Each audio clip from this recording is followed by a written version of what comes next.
Empires can fall in a single night.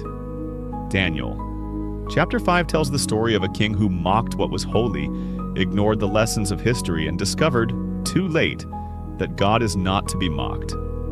This is a chapter about arrogance, about warning signs ignored, and about judgment written where everyone could see it. It reminds us that power without humility leads not to glory, but to sudden collapse. Many years had passed. Nebuchadnezzar was gone, and a new king ruled Babylon, Belshazzar. One night, King Belshazzar held a great feast for 1,000 nobles. The wine flowed freely. Music echoed through the palace. Laughter filled the hall.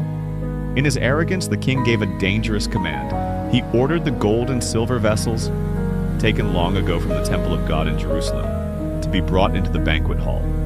The king, his nobles, his wives, and his concubines drank from them. They praised gods of gold and silver, bronze and iron, wood and stone. But the God who gives breath was ignored. Suddenly, the celebration stopped. Fingers appeared. A human hand began writing on the plaster wall of the palace. The king's face turned pale. His knees knocked together. His strength left him. He cried out for the magicians, the enchanters, and the astrologers. Whoever reads this writing and tells me what it means will be clothed in purple, given a gold chain, and made third ruler in the kingdom. But none could read it. None could understand it. Then the queen remembered Daniel. He was brought before the king. Daniel did not flatter him. He did not fear him. He reminded Belshazzar of Nebuchadnezzar, how God humbled him, and how pride had nearly destroyed him. Then Daniel spoke the meaning of the writing. Mene, God has numbered your days. Tekel, you have been weighed and found wanting. Parson, your kingdom is divided and given to the Medes and Persians. That very night Belshazzar was killed, and Babylon fell. This chapter warns us that God's patience is not weakness. What he allows for a season, he will judge in his time. We are all weighed, not by wealth or power, but by truth. When God speaks, ignore him at your own peril, because the writing may appear suddenly. But the verdict is never accidental, and history belongs to the God of heaven. Empires rise, kings fall, but faith, true faith, endures. Daniel chapter 6 is one of the most well-known stories in Scripture, yet it is often misunderstood. This is not just a story about lions. It is a story about integrity under pressure, about faithfulness when obedience becomes dangerous, and about a God who honors those who refuse to compromise, even when the cost is high. Daniel was no longer a young exile. Years had passed, kings had changed, kingdoms had fallen, but Daniel remained the same, faithful, steadfast, unmoved, and in this chapter, that faith would be tested like never before. Babylon had fallen. The mighty empire that once ruled the world was now history. In its place rose a new power, the kingdom of the Medes and Persians. And over this kingdom ruled King Darius. Darius was a capable ruler, organized, observant, and deliberate.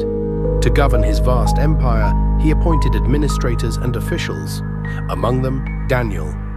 Now older, marked by years of service, Daniel was placed among the highest leaders of the kingdom, not because of politics, not because of ambition, but because of excellence. Daniel distinguished himself. His wisdom was unmatched, his integrity unquestioned, his work beyond reproach. The king noticed. Darius planned to place Daniel over the entire kingdom. But excellence often attracts envy, and faithfulness often provokes opposition. The other officials watched Daniel closely. They searched for faults, they examined his work, they waited for mistakes, but they found none. Daniel was trustworthy, he was faithful, he was blameless.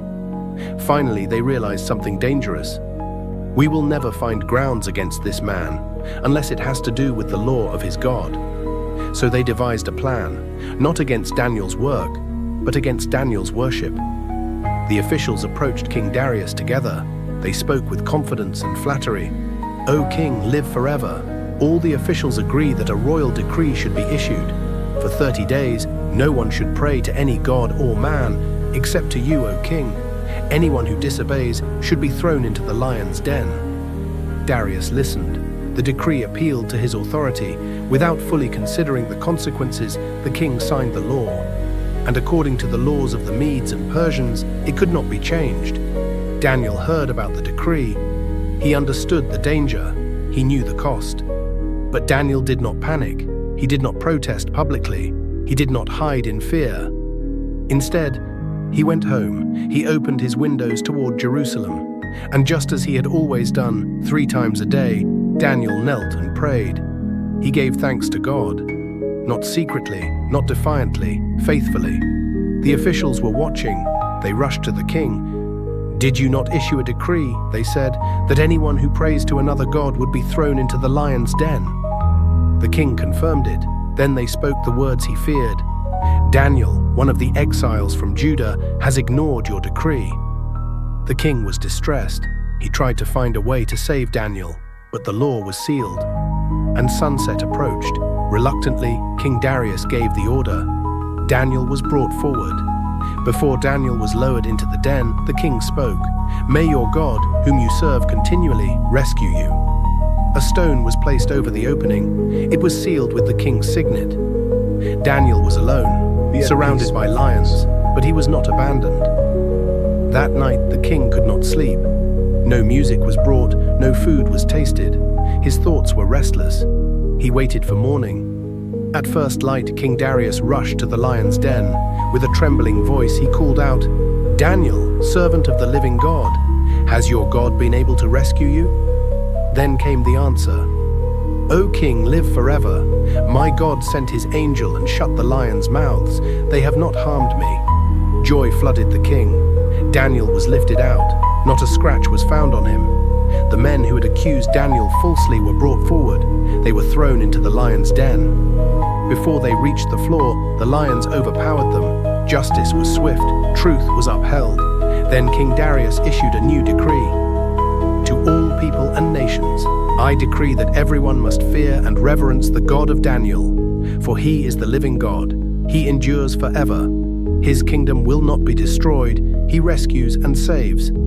Daniel prospered under the reign of Darius and the kings that followed. Daniel chapter 6 teaches us timeless truths.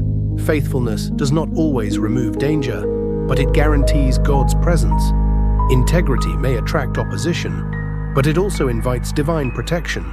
Daniel did not change his faith to fit the law. God changed the outcome to honor faith. When prayer becomes risky, pray anyway. When obedience costs you comfort, choose obedience, because lions may surround you, but they cannot overcome those who trust in the living God. Daniel survived the den not because he was fearless, but because he was faithful.